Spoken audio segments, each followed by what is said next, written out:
Work-life balance has eluded me for many years until I've read a framework last year, just before 2024, that helped me achieve it this year. And what's funny is that I'm working harder, but I've never felt as balanced, as just full of life as I've done before reading this framework. So here are the 5 steps from that framework and what I've done to accomplish this. Step 1, determine your non-negotiables. But what are non-negotiables? Non-negotiables are the activities or the tasks in your daily lives that you just need to do them in order for you to feel centered, focused, and energized for the next day. Obviously, if you're not eating or you're not sleeping, you just won't have the energy to complete your tasks or your responsibilities. Scott Kim says in her book that in order for her to feel centered and energized for her work, she must have breakfast and dinner with her family on a daily basis. Mark Randolph, one of the co-founders of Netflix, says that every Tuesday, he has a date night with his wife, and as a result, he has to leave his work sharp at 5 p.m. or 5:30, I don't recall. So, as a result, what are your non-negotiables? What are the things that you need to do on a daily basis for you to feel energized? So aside from the obvious, the sleeping and the eating, it could include something like having dinner with your family, exercising, and having a winding down activity just before you sleep, which will help you relax and as a result sleep better. It could be watching a movie or playing a video game. Step number 2 is schedule your non-negotiables. What time do you sleep? What time do you have dinner with your family? You need to schedule those things so that it's obvious when are your non-negotiables. Now, obviously, don't forget your working hours and your commute. It could look something like 8:30 to 5:30, 8:30 to 6 p.m. Your dinner might be 7:30 p.m. and you sleep at, I don't know, maybe 10:30 p.m., waking up at 6 or 5:30 a.m. The third step is determining your cutoff time from your job. While it might seem obvious, and the same for almost all of us, which is 5 p.m., what I found in reality is that there are 2 approaches to this. The first approach is, I love my job. And the second approach is, I don't really love my job. Those of us who love our jobs, it typically goes something like this. When is my non-negotiable activity coming up? Is it an exercise that I've scheduled at, I don't know, maybe 6:30 p.m.? Or is it dinner with my family at 7:30 p.m.? Have I finished all my urgent tasks and I can go now and do my non-negotiable activity? And most importantly, do I find meaning in my job and do I love it? And doing that job gives me a lot of fulfillment and meaning. And obviously, even if you do love your job and you do find a lot of meaning, rest is also non-negotiable. Work will never finish. And obviously, doing your non-negotiables and scheduling them, which includes rest, by the way, will just help you energize and stay on top of your game for your job that you love the next day. And let's assume your cutoff time is at 5 p.m., but you haven't finished your urgent tasks. You know your non-negotiable thing is 6 or 6:30 p.m. You don't mind staying that extra 15 or 30 minutes, completing your urgent task. And if you love your job, then your cutoff time is not as strict, but your rest time is very strict. And you already have built in a schedule that gives you that energy and rest that you need, helps you get centered for the next day.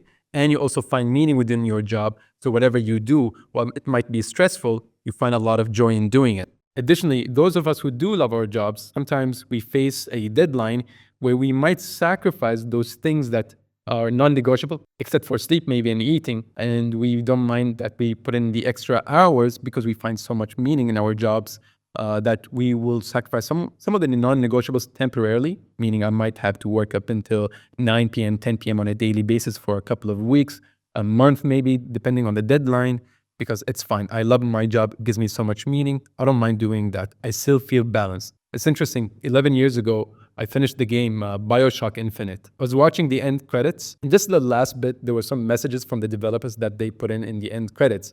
One of the messages was from one of the developers thanking her husband for being patient with her when she was spending all of her time working on finishing the game the last couple of months just before it went for release. Likewise, when I face deadlines, I communicate with my family saying, hey, you know what? I'm facing this thing. It's going to be for a couple of weeks, maybe up to 3 weeks. I might need to sacrifice the dinner time, but I promise to make it up for you during the weekends. So I might come back home 9 p.m. That's fine. Why? Because I find so much meaning and joy from doing the job. And I know this is temporary and I'll go back to getting that dinner time with my family. It's going to happen sooner or later. And if you don't have that, you might need to rethink your job, which is the 4th step. However, those of us who don't love our jobs, we seek that cutoff time desperately.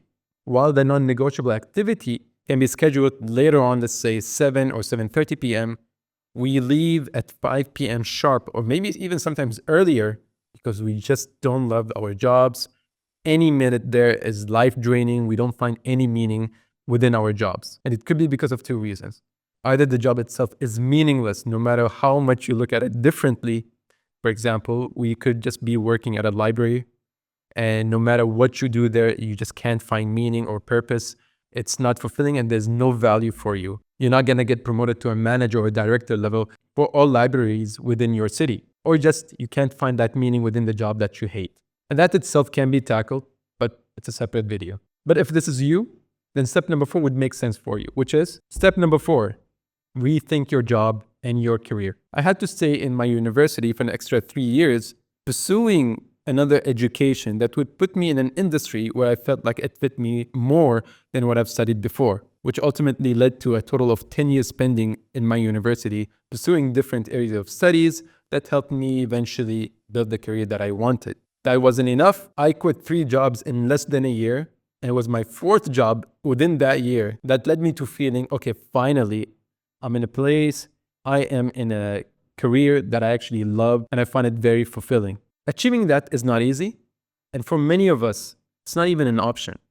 So how do you find meaning within your job? There's no straight answer. Meaning can be in the tasks that you do, in the people that you serve, in utilizing your strengths, in being in a career growth path that is fulfilling for you. There are many things that you can do to help you feel fulfillment from your job. However, it's not straightforward. Each situation is unique, and as a result, requires a unique approach. I mentor many people that I know in terms of how to make their careers feel more fulfilling and getting them into a more fulfilling path as well. And what I found was it's just not straightforward. Each situation requires a different approach. That itself is another video. If that's you, you could put it in the comment section below, and I'll try and address it in the next video. Step number 5, rethink balance. Again, life is never consistent. Each phase in your life requires different commitments and different focuses and energy levels.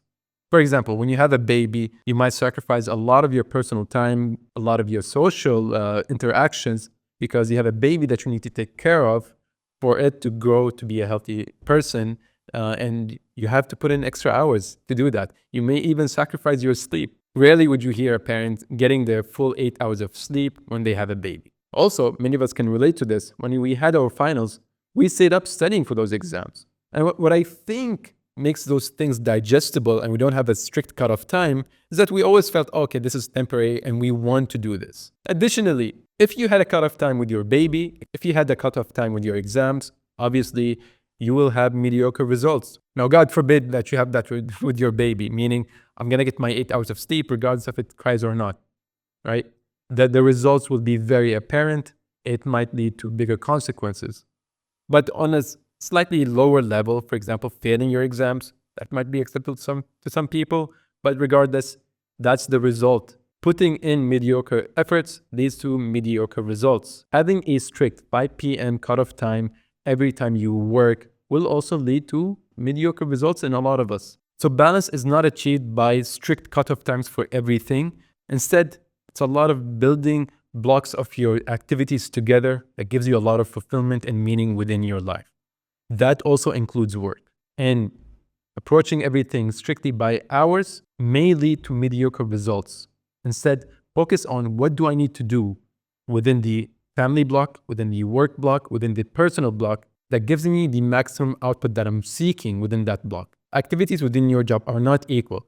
Some are more important, more impactful than others. Additionally, not all your activities within the family block are created equal. Spending time with them, playing with your kids, having dinner with them might be more meaningful if you just sat on the couch all watching movies and not conversing with one another. Additionally, scrolling Instagram versus playing a sport or just watching a movie winding down before you sleep might be more meaningful.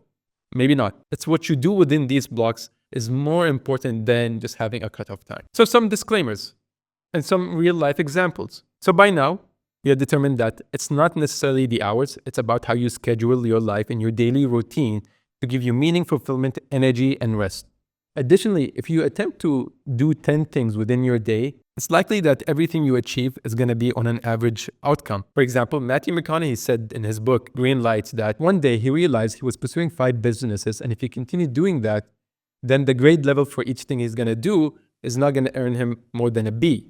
Instead, by cutting down on the things that he's going to focus on is going to increase the likelihood that he's going to achieve bigger results, or as he put it, earning an A+. And that's when he made the shift. Rather than pursuing the comedy roles that he used to do, he was pursuing more serious, dramatic roles, which is what we saw when he took up the role in Interstellar. Example number 2, your personality, your fulfillment is different than mine. Sundar Pichai said in one of the videos where he was interviewed about how he schedules his day that he's not a morning person. He tried waking up early. It did not lead to better results. As a result, he wakes up now 7 a.m.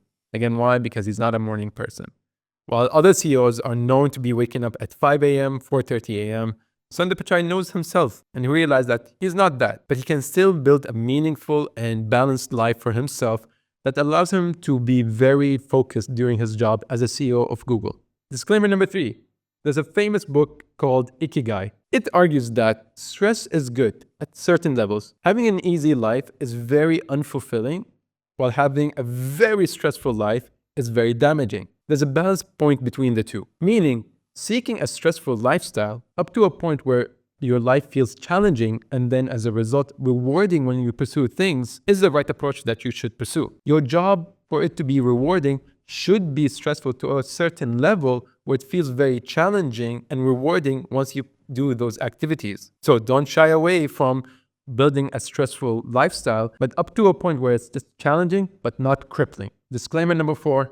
Also, I've read in many threads in Reddit where people were complaining about not having a work-life balance. A lot of them, however, they would say that when they leave their jobs at 5 p.m., they spend hours on social media just scrolling Instagram. Now, I'm not against having Instagram and having social media. I think that's very idealistic of not having that. You could spend your personal hours pursuing anything you want. It could be a video game, it could be Netflix, it could be just scrolling Instagram. It could be just reading a book as well. It doesn't matter. It's just what makes you feel energized and refocused again. But doing anything excessively is definitely damaging because you're trying to seek dopamine and fulfillment that you're just not getting from doing that activity, which makes you do it excessively. For example, there was someone who said once that playing video games excessively is an alternative to a lack of fulfillment in your life. Again, the key word here is excessively. Doing something like that is fine. Doing it excessively when you have a job and you have a family might be damaging and might be alerting that, hey, you just don't have that fulfillment in your life. You need to rethink your life a little bit, and definitely not by excessively playing video games. And this applies to anything else you do that you do excessively and not paying attention to the core things that are in your life that are just not giving you fulfillment. You have to start tackling it from the root cause rather than, having these band-aid solutions that just makes you distracted from the actual problem. And finally, life is not binary. This is just a framework. The way you apply it will require a lot of trial and error until you find what works for you. But almost all of us want fulfilling jobs or fulfilling activities that we do from 9 to 5. A lot of us start businesses. Some of us love our jobs. A lot of us want to spend time with different people. It could be family, it could be friends. And obviously, a lot of us want some personal time where we pursue the things that makes us feel happy. It could be sports, and it could be video games. It's just how you go about it and how you build that schedule that gives you that fulfillment. So the key word here is fulfillment. Build a fulfilling life by doing things that give you fulfillment rather than seek strict cutoff times.